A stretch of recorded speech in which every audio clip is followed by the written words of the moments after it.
রবীন্দ্রনাথ ঠাকুর। তোমার এই যেন ভালোবাসিয়াছি শতরূপে শতবার, জনমে জনমে যুগে যুগে অনিবার।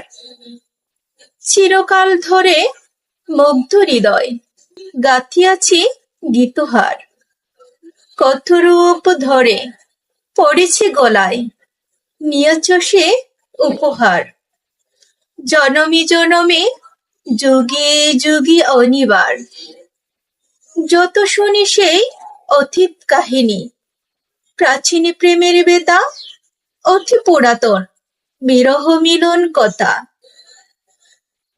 অসীম অতীতে চাহিতে চাহিতে দেখা দেয় অবশেষে কালের তিমির রজনী বেদিয়া তোমারই মূরতি এসে। চিরস্মৃতিময়ী